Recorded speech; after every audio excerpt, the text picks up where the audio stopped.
ወጪያችሁን ከፍላለሁ ምናምን ብላ እኔን ማስባ የነበረ ነው። ወጪ ይሁን ይችላለሁ ናና በቃ እዛ እስቲ እንደው ጆይን አድርገን መልካም ወጣት ምናምን ነገር ብላኛለች። እና የሚያስተምረው ወንድማችን ዮናታን ነው።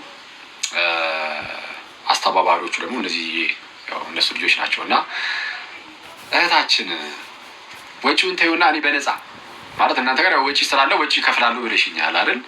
እኔ ጋር ወጪ የለም። ቴሌግራም ላይ በነፃ መሰረታዊ ክርስትና ትምህርት ሰጣለሁ። ፕራይቬት ቻናል ላይ ዋናው ቻናል ላይ ሳይሆን በነገራችን ላይ ጋይስ ፕራይቬት ቻናል ትምህርት እንሰጣለን። መሰረታዊ የክርስትና ትምህርትን አሁን ዋናው ቻናል ላይ ምናምን እዚህም እየመጣን ምናምን የተለያዩ ትምህርቶችን ማለት እንሰጣጣለን ምናምን። ከዛ በጀመረ ደግሞ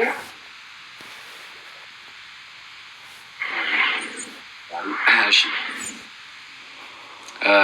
ሰው የተለያዩ ጥያቄዎች ቴንኪው። እሺ ወንድሜ የተለያዩ ጥያቄዎች ሲነሱ ምናምን ነገር መልስ እንሰጥ የለ። አሁን እዚህ ላይ ስንመጣው ከነዛ ነው የምናደርገው። የተለያዩ ጥያቄዎች መልስ መስጠት ምናምን ነገር የተለያዩ ርዕሶች ሲነሱ እዛ ጉዳይ ላይ ሪፍሌክሽን መስጠት ምናምን ነው። መሰረታዊ ክርስትና ትምህርት ግን ያስፈልጋል። ስለሚያስፈልግ ቴሌግራም ላይ እንሰጣለን፣ ግን በነፃ ነው የምንሰጠው፣ አናስከፍልም። ያሳዝናል አይደል? የተወሰነ ማስከፈል የለብንም ጋይስ፣ አይገባም። እሺ አናስከፍልም ምናምን በነፃ የተቀበሉን የእግዚአብሔርን ቃል በነፃ እንሰጣለን። ያው ወጪ ስለሌለብንም ቴሌግራም ላይ ገብቶ ማስተማር የሚፈልገው ነገር ምንድን ነው? ቆይ ይሄ ቴክስት ዩኒ ከሆነ አላየውም ይቅርብኝ። እሺ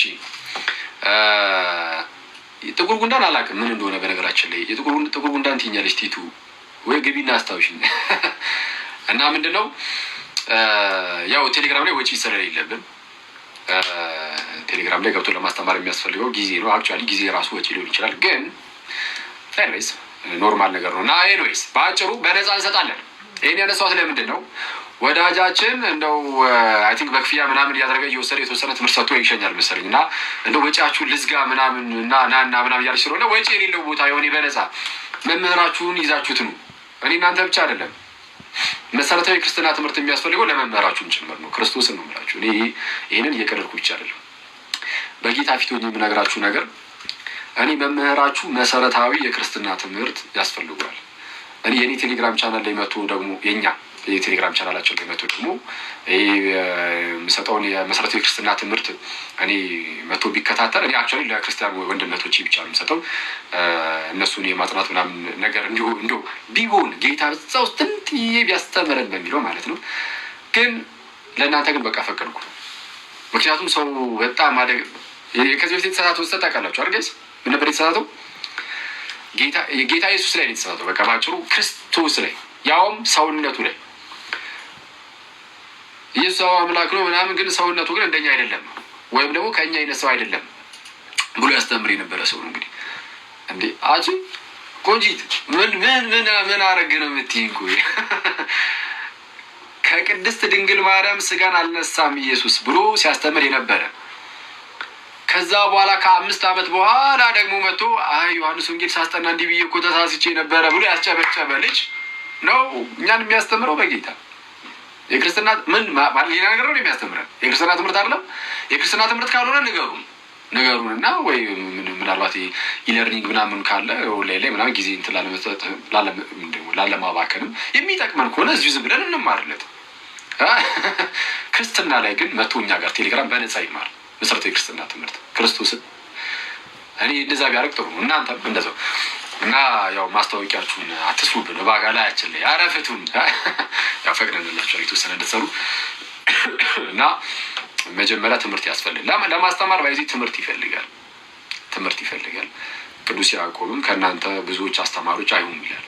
አክቹዋሊ ይሄ ለፕሮቴስታንት ለኦርቶዶክስ ነው የሚሆነው ይሄ ጥቅስ።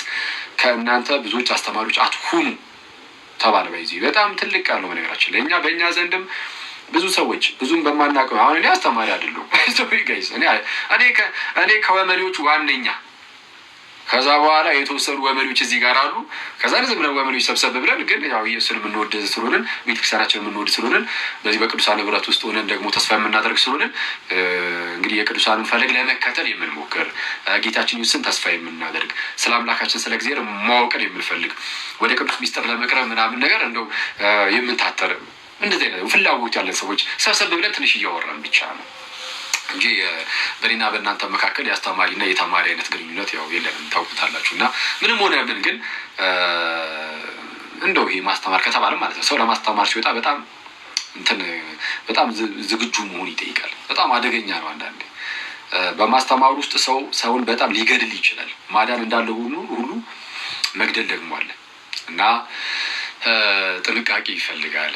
ከእናንተ ብዙዎች አስተማሪዎች አይሁኑ አለ ቅዱስ ያዕቆብ እና እንደዛ በማለት ውስጥ ጥሩ አለ።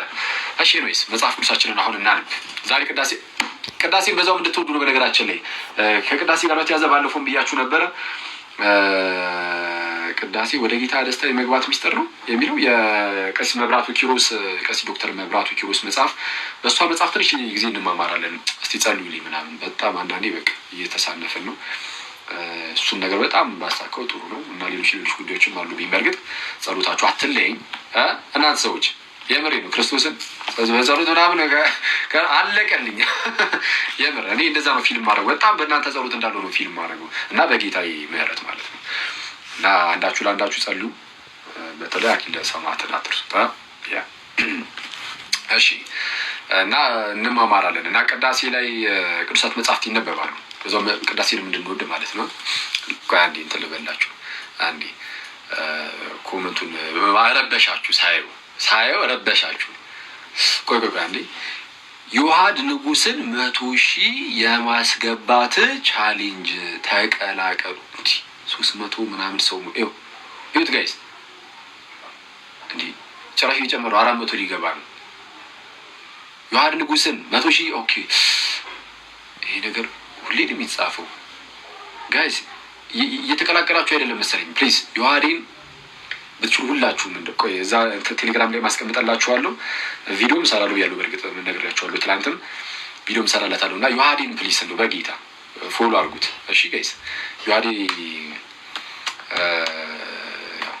ብዙ ጊዜው ነው ምናምን ነገር ማገልገል ምናምን ከጀመረ እስልምና ላይ በሚሰራው እንደማቸው ምናምን ነገር ብዙ ጊዜ ሆኖታል። ግን ጩጪ ነው። ወደ 70 አካባቢ ነዋል። 60 ምናምን ሺህ ማለት አይጠቅመውም። እውነቱን ለመናገር ጋይስ አሁን ዮሐዴ 100,000 ቢገባ 100,000 ብዙ ሆኖ አይደለም፣ ትንሽ ነው። ግን 100,000 ብዙ ነው። ግን አሁን ከሌሎቹም አንጻር ምናምን ያው እኛ ጋርም ብዙ ሰው አለ አይደል? እና ብዙ የተለያዩ ሰዎች ጋር በጣም ብዙ አለ። ያና ብዙ የማይሰራ ማለት ኖርማል አለማዊ ነገር ጋር ደግሞ ብዙ ሰው ሊኖር ይችላል። ችግር የለውም። እሱ ባይደው ነገራችን ላይ ጥሩ ነው ይኖር። የትኛውም ሰው ጋር ብዙ ሰው ይኖር እሰየው። ብቻ መጥፎ ነገር አያድርግ እንጂ ያ ሰው መጥፎ ነገር ካላለ አለማዊ ሰውም ቢሆን አለማዊ ኮንተንት ቢኖረው ይኖረው፣ እሱ ችግር የለም። እና ግን አሁን 100,000 ቢገባ ዮሐዴ ምንም አይጠቅምም። እውነቱን ለመናገር ለሱ ማለት የሚጨምርለት ነገር አይኖርም። ግን ኃላፊነት እንዳለበት እየተሰማው ይሄዳል። ብዙ ሰው የመኖሩ ነገር እሱን ከጠቀመው የሚጠቅመው በምንድን ነው? ኃላፊነትን እንዲያስብ ያደርገዋል። ከዛ በደንብ እየታተረ በደንብ እየሰራ እንዲሄድ ያደርገዋል። ፕላስ ደግሞ መተው ሰዎች ፎሎ ቢያደርጉት እነዛ ፎሎ የሚያደርጉት ክርስቲያን ወንድሞቻችን ደግሞ ይጠቀማሉ። እሱም ከሚሰራቸው ቪዲዮች ምናምን ይጠቀማሉ። እና ያ ካልሆነ በስተቀር ምንም የፎሎወር ብዛት ምናምን ያንሃል እውነቱን ለመናገር ያንሃል አሁን መንፈሳዊ ነገር ላይ የሚሰራ ሰውን ብዙ በዛ ደረጃ የሚጠቀም አይመስለኝም እውነቱን ለመናገር። እና ፎሎ አድርጉት እና እሺ አሁን ኮመንቱን እንዝጋና እናንብብ።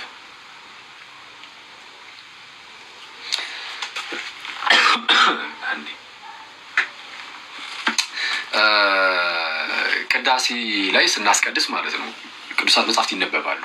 በነገራችን ላይ ስትጸልዩም ቅዱሳት መጽሐፍትን በጸሎታችሁ ማለት ገልጣችሁ ከመጽሐፍ ቅዱስ ከወንጌላት ምናምን ከመልእክታት ማንበብ ይቻላል በጸሎት መንፈስ ሆናችሁ። ምክንያቱም የቅዳሴያችን ላይ እናነባቸዋለን እና ሁልጊዜም የሚነበብ ይህም ስብሐት ምናምን እንዳለ ሆኖ ከመዝሙረ ዳዊት እንዳለ ሆኖ ከአዲስ ኪዳን ሁልጊዜም ወንጌል ይነበባል።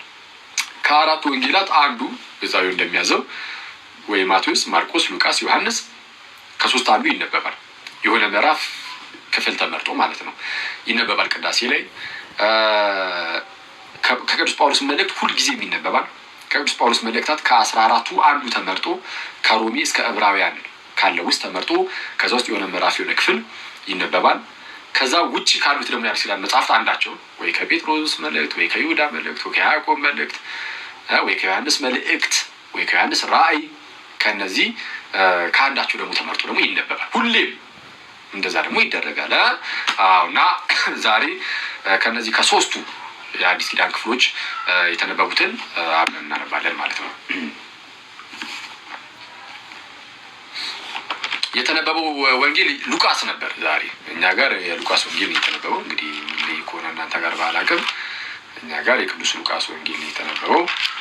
እሺ፣ ወይም ደግሞ የጌታችን የኢየሱስ ክርስቶስ ወንጌል ቅዱስ ሉቃስ እንደጻፈው ማለት ነው።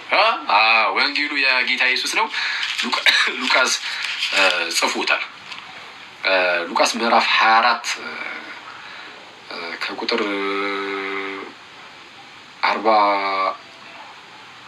45 ጀምሮ እሺ፣ ከቁጥር 45 ጀምሮ እንደ የተነበበው ከቁጥር 44 እናደርገው። እሺ፣ እንዲህ ይላል። እርሱም አለ ጌታችንና መድኃኒታችን ኢየሱስ ክርስቶስ እርሱም ከእናንተ ጋር ሳለው በሙሴ ሕግና በነቢያት በመዝሙራትም ስለ እኔ የተጻፈው ሁሉ ይፈጸም ዘንድ ይገባል ብዬ የነገርኳችሁ ቃሌ ይህ ነው አላቸው። በዚያም ጊዜ መጽሐፍትን ያስተውሉ ዘንድ አእምሯቸውን ከፈተላቸው። ምን አለ? በዚያን ጊዜ መጽሐፍትን ጌታ ኢየሱስ ሞቶ ተነሳ እና ሞቶ ተነስቶ ያገኛቸዋል ምናምን ነገር እና ሐዋርያቱ በቃ በደንብ አልጸኑም ነበረ። በነገራችን ላይ ትንሣኤውን ከማየታቸው በፊት ሐዋርያቱ አልጸኑም እና በቃ የሆነ ሄድ መለስ አይነት ነገር ውስጥ ነበሩ እና ጌታችን ሲሰቀል ምናምን ነገር በቃ ሞተ በቃ ብሎ ነበር። በቃ ሞተ። አብሮን ያን ሁሉ ጊዜ እንደዛ ተስፋ አስደርጎ ነበር ምናምን፣ ግን በቃ አጣ አይነት የሚመስል ነገር ውስጥ ገብተው ነበር። የኤማሁስ መንገደኞችንም ማየት ይቻላል እንግዲህ ከዚህ ክፍል ቀደም ብለን ማለት ነው። 20 ምዕራፍ መጨረሻ ላይ ወደ 24 ምዕራፍ መጀመሪያዎቹ አካባቢ ላይ 24 ምዕራፍ ላይ ቲንክ እዚሁ 24 ምዕራፍ ላይ የኤማሁስ መንገደኞች ወደ ኤማሁስ ሲሄዱ ጌታችን ኢየሱስ አግኝቷቸው ምናምን ነገር ሲያዋራቸው የነበሩት ማለት ነው እና መጽሐፍትን ሲተረጉምላቸው የነበሩ እና መጽሐፍትን ሲተረጉምልን ልባችን ይቃጠልብን ነበረ ያሉት ሰዎች ማለት ነው። እና እነሱ ከነሱ ጋር እንደዚህ እየተገናኘ ይነጋገር ነበረ ጌታ ኢየሱስ እና እነሱ የመሰላቸው በቃ ሞቱ የሚቀር ነበር የመሰላቸው። ለምን አልኳችሁ?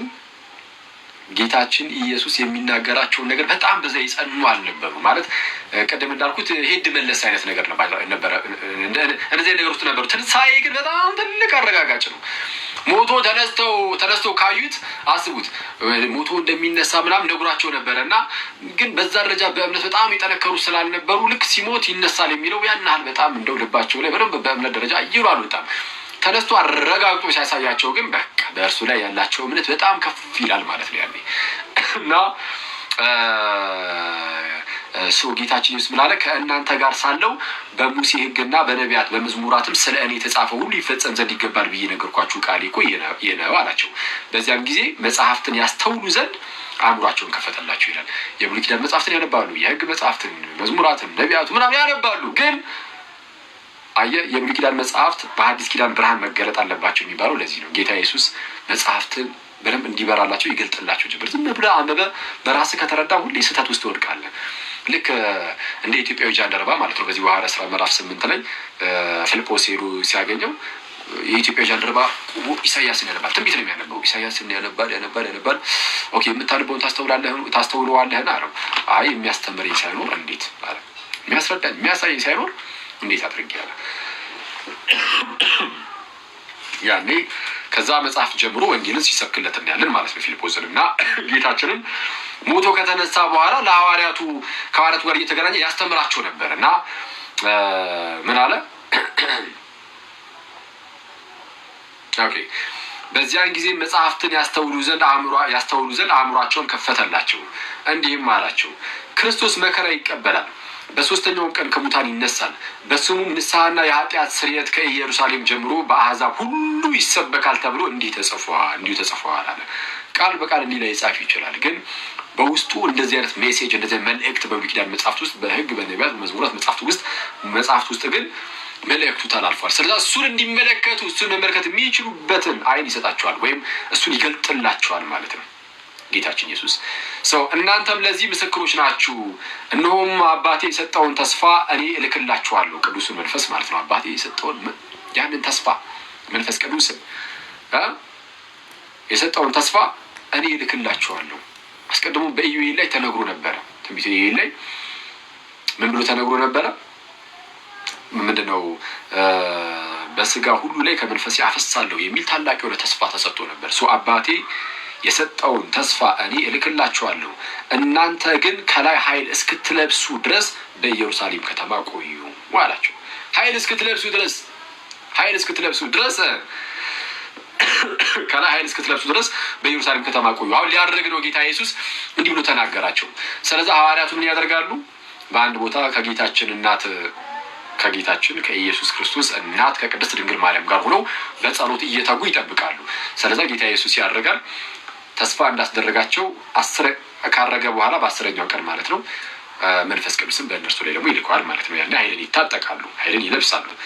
እሺ ቀጠል አድርጎ እንዲህ አለ። እስከ ቢታንያም አወጣቸው፣ እጆቹንም አንስቶ ባረካቸው። በስመ አብ። እስከ ቢታንያ አወጣቸውና እጆቹን አንስቶ ባረካቸው። ጌታ ኢየሱስ እጆቹን አንስቶ ሐዋርያትን ሲባርክ አስቡት። ሲባርካቸውም ከእነርሱ ተለየ፣ ወደ ሰማይ ማረገ። እነርሱም ሰገዱለትና በብዙ ደስታ ወደ ኢየሩሳሌም ተመለሱ፣ ዘወትርም እግዚአብሔርን እያመሰገኑ እየባረኩ በመቅደስ ኖሩ ይላል። ሰው ጌታ ኢየሱስን ሲያርግ ቀጥታ አዩት ማለት ነው። አሁን ሰሞኑን እርገት አልነበረ? እርገት ከመሆኑ አንጻር ከእሱ ጋር የተያያዘ ምን አይነት ነገር ንባባት ተመርጦ ስለሚነበቡ ይህን የወንጌል ክፍል አነበብን። ጌታችን ኢየሱስ እያዩት ነው ከፍ ከፍ እያለ ያደረገው። ከዚህ በፊትም እንዳልኳችሁ ስለዛ ጌታችን ኢየሱስ አሁንም ደግሞ እንዲሁ ደግሞ ሲወጣ እንዳዩት ደግሞ ክርስቶስ ኢየሱስ በታላቅ ክብር ደግሞ ተመልሶ ይመጣል። ይህችኛው ክፍል ብቻ ዛሬ የተነበበችው የሉቃስ ወንጌል ወይም የወንጌል ክፍል በአጠቃላይ ይሄን የተነበበው